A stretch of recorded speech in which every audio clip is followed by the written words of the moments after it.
Hello and welcome back to Liquid Gold TV, brought to you by Braeburn Whisky. I'm Bryony. Over the last couple of weeks, we have focused in on the Knight Frank Luxury Wealth Investment Index, speaking to Andrew Shirley, who helped develop the index. Now, at the beginning of 2019, it was shown that whisky, in terms of its value as an investment, had grown by 586% over the preceding decade.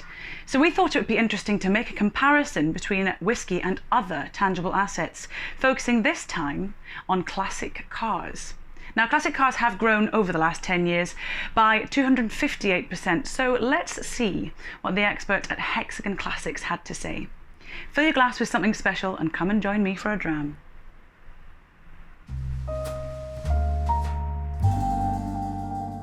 Founded in a small mews in Hampstead North in London in 1963, Hexagon Classics has a reputation for being passionate about classic and new cars. Now, they deal with some of the most noteworthy names in the car world. There's Porsche, Aston Martin, BMW, Jaguar, Alfa Romeo and Lotus, with a focus on the most rare and collectible marques that you can find. There's some serious investment potential in classic cars. And we are very lucky today to be joined by Jonathan Ostroff, who runs the sales operation for Hexagon Classics. So hello, Jonathan. Thank you so much for joining. Hello, good to see you. We are also joined by Samuel Gordon from Braeburn, and we're going to compare the relationship between investment in classic cars and whisky cask investment. So hello, Sam. Hello. So with many people's route into classic cars being that chasing of a nostalgia or that wanting to have that amazing car that you've dreamed about since you were younger, what was it that got you into classic cars, Jonathan? It was my father dragging me into Hexagon about the age of 4 or 5. Hexagon used to be situated at the end of my grandparents' road, so after I'd driven them mad for an hour or two, my father used to take me away down to Hexagon, where he could look at all the classics and all the new BMWs and whatever they were selling at the time, Alfa Romeos as I recall, and eventually I was then dragging him into Hexagon a few years later. Now, at what point did you become aware of the sort of investment potential of classic cars? Is it something that has always been a driving factor in your own personal interest in them? Yes, so before I was in the classic car trade, I would still, for my own sort of personal interest, monitor my favourite cars, and I could see that they were rising in the market, and obviously I could see that then between 2006 and 2016 there was the most remarkable rise ever with the classic car market, and across the board it went up 467%. So it outstripped pretty much every other form of investment you can imagine, be that prime property, antique furniture, gold, shares, the whole thing. Yeah. I think whisky and classic cars therefore seem to be the two that sort of kept building and kept developing on that amazing, because the increase in whisky as well, it was over 500% in that roughly that time as well. Yes. Can you pinpoint that rise to anything in particular? Yes, lower interest rates, so customers were getting less of a return in the bank, less confidence in the banks after 2007. And as we discussed earlier, it's just a lot more fun than having a share certificate or a sort of a paper portfolio.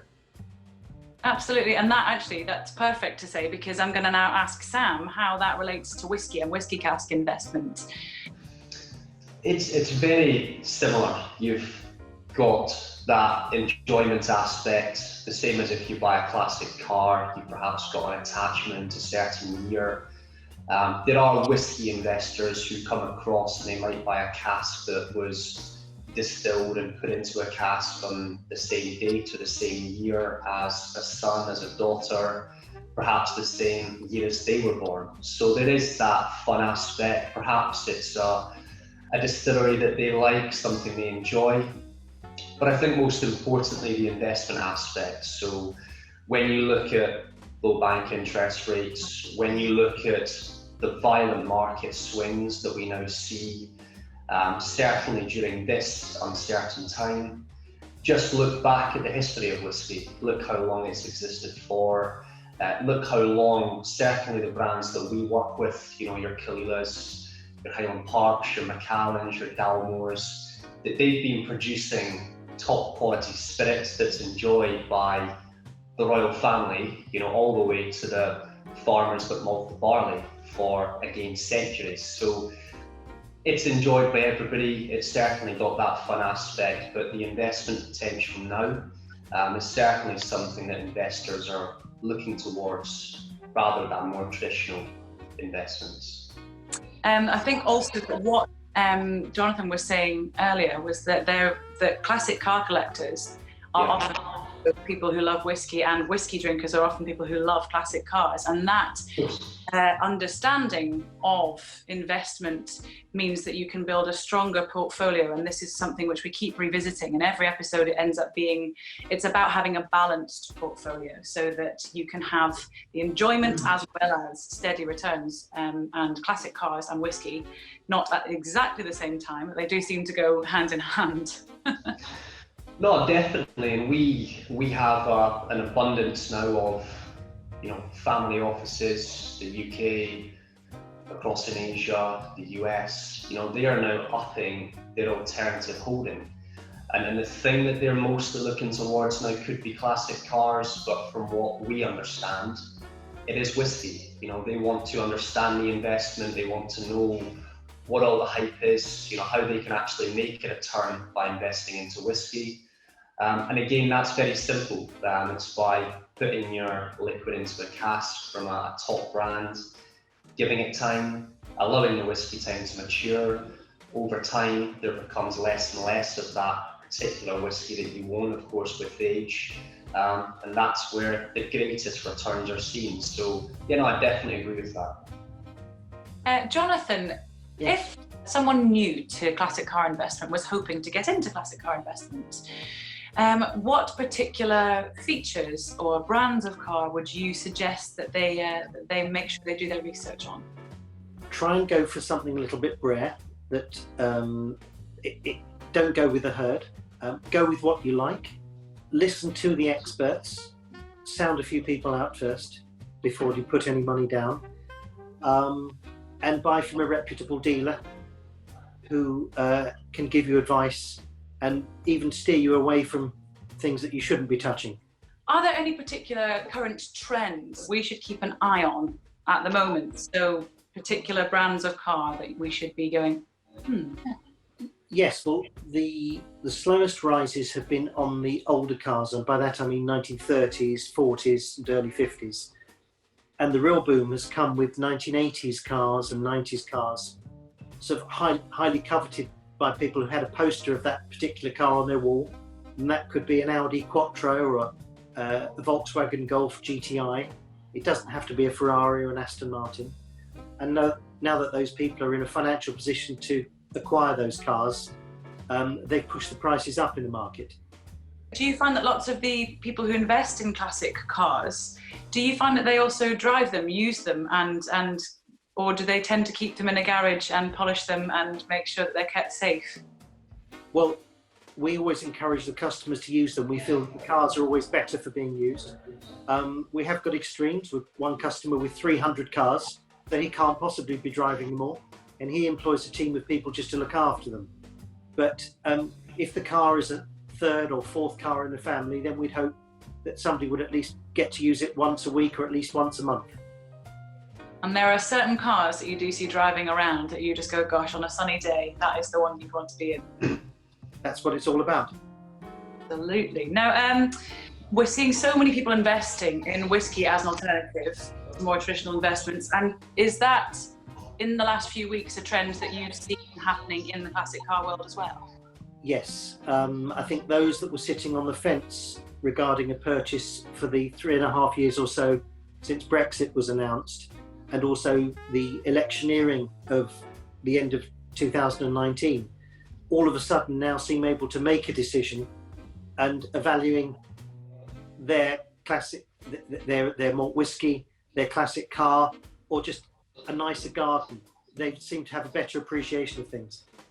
Now, Sam, can you expand on that same question from a whiskey perspective, that over the last few weeks, what have you seen with whiskey cask investment and new clients or current clients who have possibly built on their portfolios? Yeah. Investors, they now want something that exists. You know, they want something that they can touch. It's a tangible asset. Like with a car, it could sit in their garage. A cask of whiskey under the HMRC excise and customs law it must remain within a government bonded facility. Through all the bad times, people understand that the younger the whiskey, typically the cheaper. The older the whiskey, typically the more valuable that cask becomes to the market. So having that asset that exists in bond, something they can touch, they can hold, I think is important, certainly in times like this. But it's that natural growth, that natural gain over a medium to longer term holding as well. And that's very comforting, because ultimately these potentially very large amounts of money, large amounts of wealth being put into something, you have to feel comforted that it is in safe hands.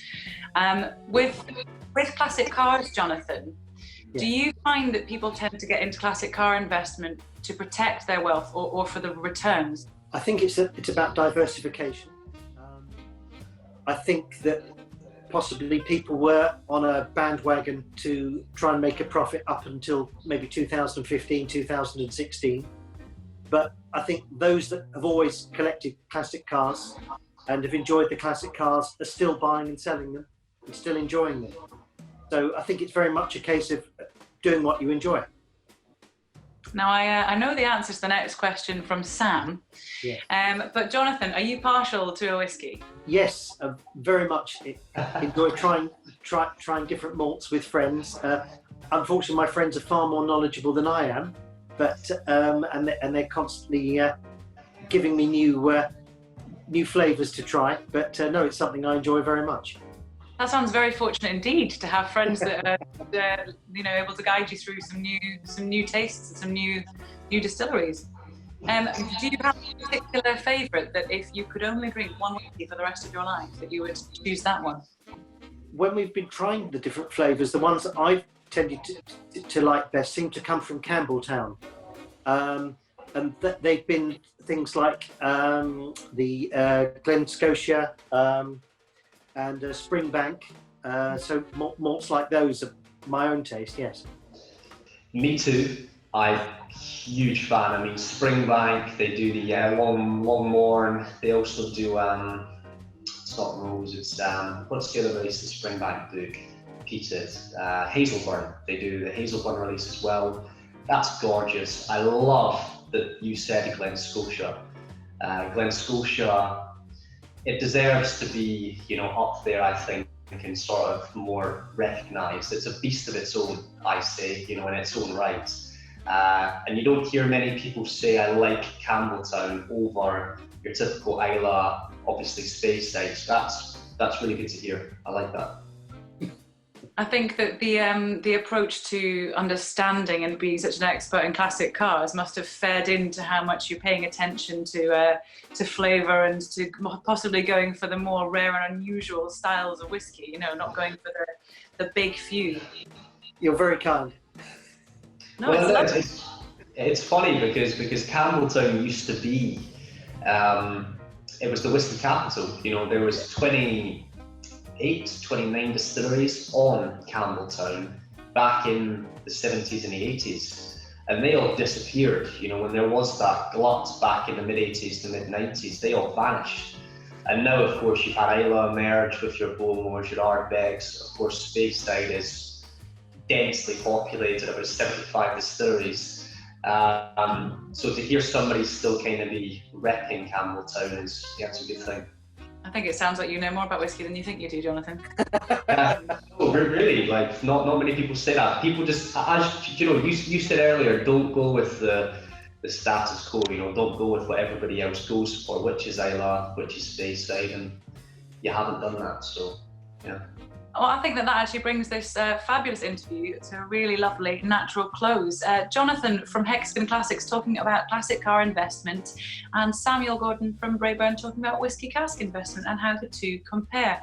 Thank you both so much for your time, and enjoy the rest of your evenings. Thank you. Thank you. Cheers. Bye-bye. Thank you.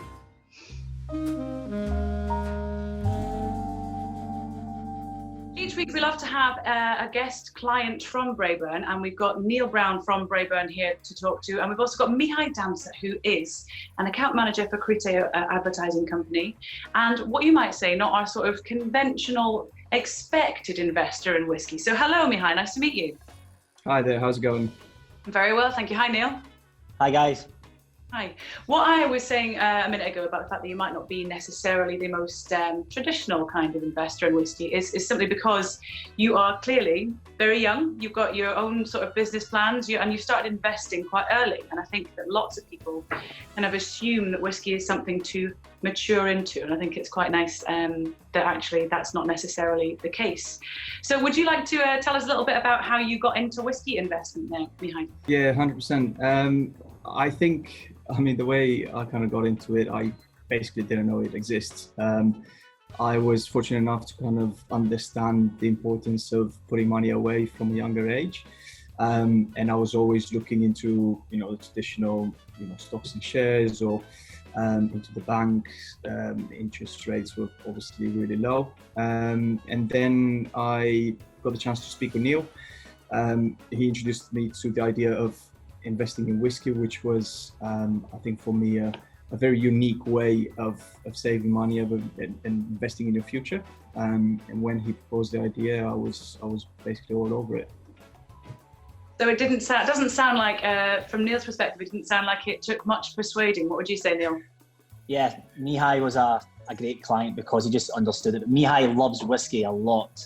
So I think the fact that Mihai can make money from something he's very passionate about was, from the get-go, just really interesting conversations. Brilliant. And obviously we've talked a lot in every episode with every client about the importance of a diverse portfolio. So Mihai, are you tending to choose to invest in younger whiskies and older whiskies? Where are you at the moment? Well, I'm pretty much at the beginning of my career of whiskey investing. So I invested with Neil in a mid-age cask, a 7-year-old Blair Athol, if I pronounce it correctly. And it was actually an investment that I made together with my father. It was something more of a special occasion and something to have together for the future.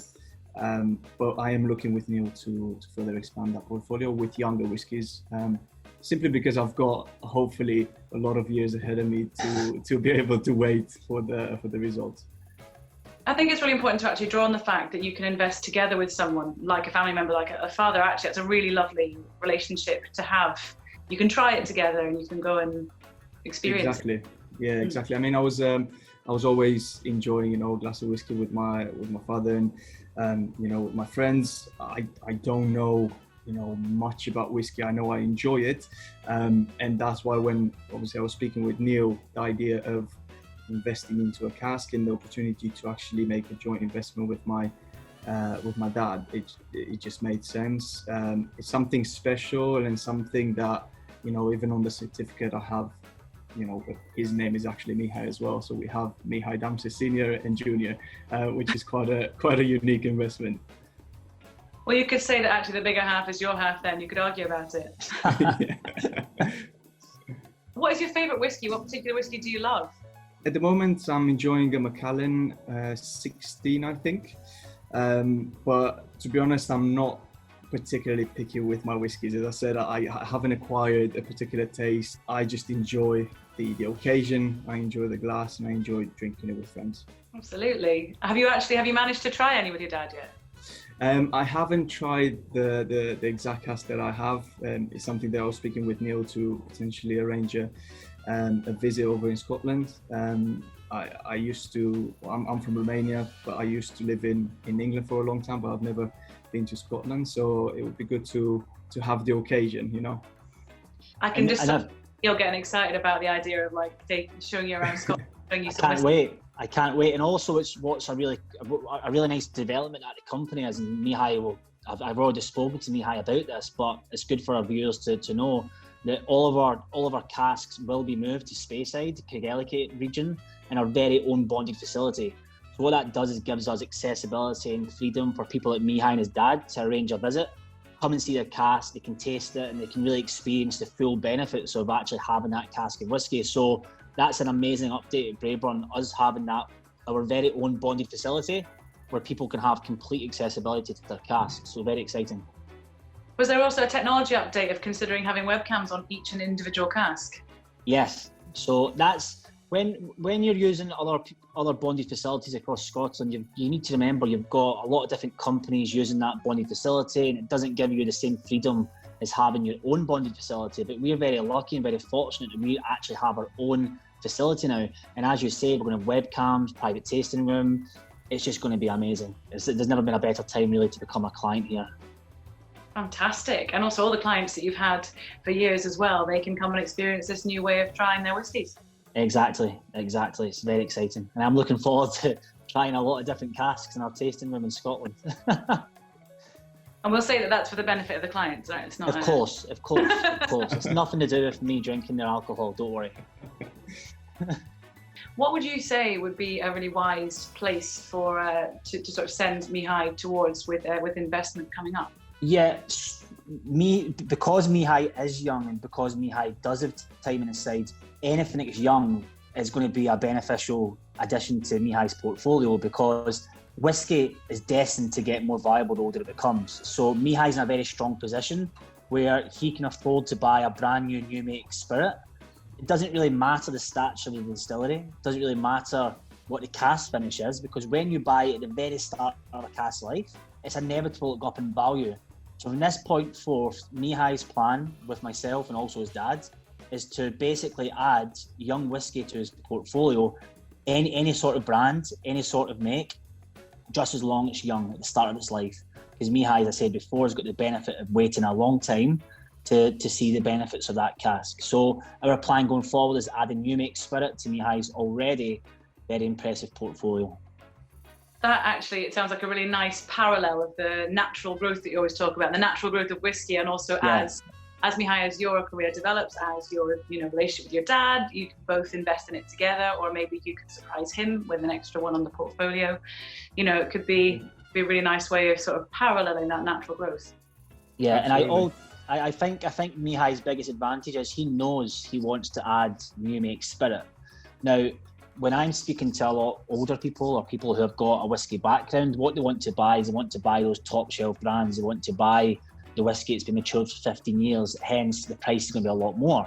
But what Mihai's got the advantage of doing is putting money into this investment, and let's be honest, whiskey will naturally appreciate, it will get more valuable. That's what whiskey does.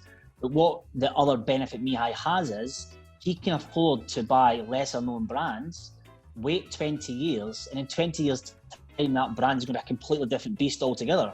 So a distillery right now, which isn't a top tier distillery, in 20 years time is going to be worth a lot more money, but it could be the next big thing. So it's very exciting speaking to younger clients as well as older clients, because their objectives are always very different. You could just strike liquid gold, really, because you could get one of those very rare, one of those distilleries that stops making that particular way, and you could have just invested in one of those casks at the very beginning, and it could end up being one of those phenomenal rare ones. Exactly. Mihai, what if you were just given one whiskey to drink for the rest of, say we had a lockdown for another 3 months, I'm not jinxing that. Say we had a lockdown for another few months, what would you choose to be your sort of desert island dram? Ooh, that's a tough question. I think it might have been one of the bottles that I've finished, or I've enjoyed. I shouldn't say finished. I've enjoyed over the lockdown was a Glenfiddich special edition. I think it was called the Double X. Might have been Triple X. I don't remember exactly. It was actually a recommendation by Neil. It had a very distinct flavour, and I actually enjoyed the look of the bottle and the whole design and so the feel of the experience of opening it up. It's a gorgeous bottle. Is there anything else that you would like to tell us about the experience of being a relatively new Braeburn client? I think the only thing is that I'm excited to continue on this journey, to expand on my portfolio. Obviously, build a relationship with Neil. We've been working together for a bit of time now. And see where the future takes us. But I'm excited to see the results and to actually go to Scotland and try the whiskies that we've invested with my dad in. Perfect. And Neil, would you say anything else that you'd like to add to Mihai's process so far and to what you sort of see for him in the future? Yeah, I just think it's very key to know that whiskey is not selected or subject to being older or being more mature. Whiskey's for everyone. And it's really nice for our clients to know that you can buy casks a lot cheaper than you think. And Mihai's come in at the younger end of the spectrum. He's looking to add younger casks. I'm very excited to work on that journey with Mihai, because the great correlation with whiskey is he needs to wait a long time for that to come to fruition, because he's a younger whiskey. And during that fruition, during that kind of investment cycle, me and Mihai will build a very special relationship with each other with their casks. So it's nice for me being an account manager, managing my clients' portfolios, because as the whiskey grows, we're also growing with each other. So I love that part of my job. It's great. We've mentioned the concept of sort of this being as a client and as an account manager being a long-term relationship before, but this is a really long-term relationship. Yeah. I can't wait. I honestly can't wait. It's nice. Fantastic. Well, Mihai, I hope you enjoy going and trying your cask with your father. Neil, I hope you enjoy the rest of your evening. Thank you so much for taking the time out to talk to me. And thank you so much, Brian. Thank you, Mihai. Thank you, Mihai. You guys.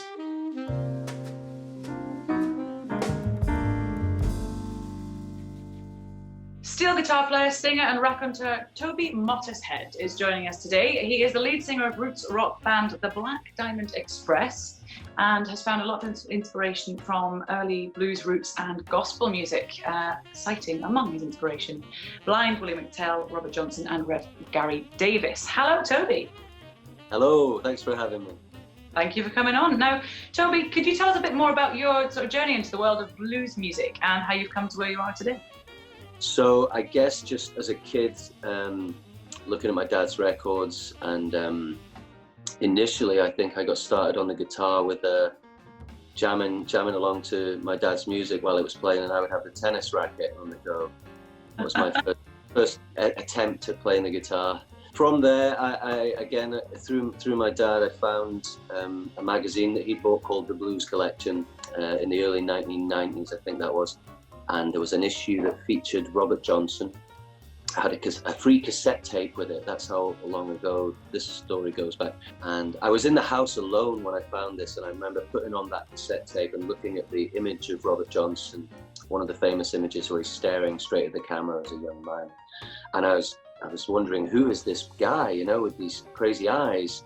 He looks like a fascinating character. And then I listened to his music, and it just blew my young mind. So really right there and then, that was me kind of hooked on the blues.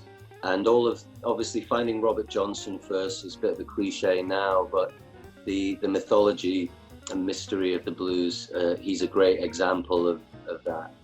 And as a young teenager, that was really what got me hooked on it. And I've never gotten bored of it. It's something that I just keep returning to and keep learning new things. I just learned something the other day. You know, it's still learning and still growing and still fascinating to me. So that's why I do it. You know. Well, it's so much of music since the blues began has been entirely directly a product of the blues, of ragtime, of jazz. You know, jazz came from ragtime and blues. So you've got all of that being the skeleton of music. So of course you can never stop fleshing that out, right? You can never stop learning. Of course, yeah. It's an endless journey. You're connecting the dots, isn't it? You're following the trail, leads you off somewhere and you find something else. The blues, as you say, it's in so much that we listen to now. Actually, the minute you look you up online, you get a lovely front page of the Edinburgh Jazz and Blues Festival. Edinburgh is a place where so many people love the music scene there, because it is very freeing and it is very, very good fun, and it's also kind of nuts. The whole of August is completely taken over by everyone. Tell me a little bit about your favourite experience of the Edinburgh Jazz and Blues Festival and or the Fringe. For a number of years previously, I'd been doing a solo blues show in the Fringe called The Roots of the Blues, which was a one-man show. And what I would do is, in the basement of a venue, in a small space, on the same level as the audience, on the floor kind of thing, I'd sit on a stool with a bunch of my instruments around me and just kind of work my way through the instruments, telling stories of different blues characters and different anecdotes. And it was a nice intimate show, you know, an hour. And I would do it every day in Fringe. So at the end of the run, obviously you're knackered, you know, you've spent my producer would come in and present me with the celebratory bottle of whiskey to top off the end of the show. So it was always a nice feeling. I went off afterwards. After the show, we had a bite to eat, and then I ended up in the underpass bridge, which is a great reverberant space for singing in if you've never tried that. And people often busk there. I do myself during the Fringe, and this bunch of guys had come there. There's a Spanish band called El Diablo, and they'd set up in there with a little drum kit and an electric slide guitar and a broomstick bass, and were just partying. They were just playing this devilish music. So I sat down there with those guys and was having such a great time. I thought, oh, there's no point in saving this bottle of whiskey for another time. So we sat there for most of the night. I don't know what time it was when I left there. We drank that bottle of whiskey in that underpass and played the blues. And it was a fitting way to polish off a bottle of whiskey. Fitting way to see the dawn in, I imagine. Well, because it's a public throughfare, so there was several of us there, and people would stop by and just be like, "This is a great vibe you've got going here." So they would stop by and we'd just pass the bottle around. Whoever came down would just pass the bottle around everyone. It was a lovely, lovely thing. Yeah. I think that is one of my favourite things about whiskey is the time you take and the sharing element of it. You stop, you talk, you drink, and it's magic. Toby, thank you so much. We're going to actually have a performance from you. Do you like to introduce those so the audience know what we're listening to? Sure, yeah. So often in the old blues songs, misogyny was right. So I decided to write a modern blues song that would address that balance. And it's called Good Woman, You Can Do No Wrong. Fabulous. We really look forward to hearing it. Thank you so much for your time. Take care. Thanks for having me. Bye-bye.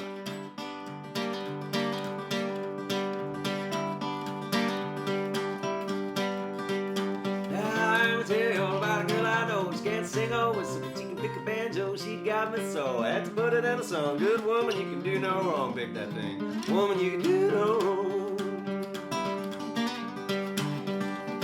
I'm a thief for you, baby, so long the toy. Every time I steal a kiss, I feel like I might fall. Well, whoa, now I got to sing this song. A good woman can do no wrong. I'm falling down. Woman, you can do no wrong. Play it, six.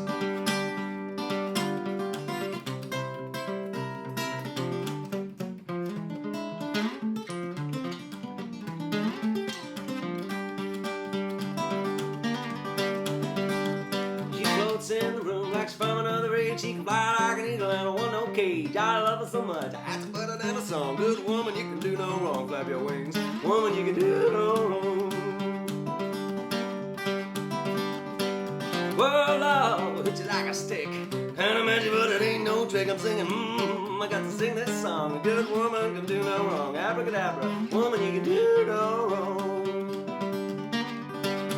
Watch out now.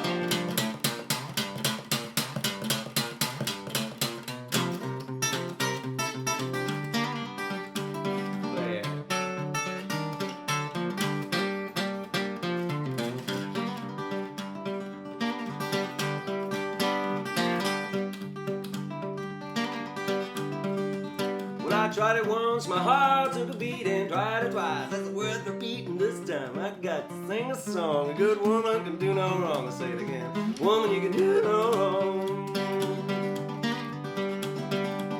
She's a sweet loving mama, a biscuit and my ball. Put the frame on the picture, hanging on the wall. Now I got to sing this song. A good woman can do no wrong every day. Woman, you can do no wrong. And that brings another episode of Liquid Gold TV to a lovely close. We'd like to thank our guests each week who make this so special. We'd like to thank you for watching, and we look forward to seeing you again next time on Liquid Gold TV.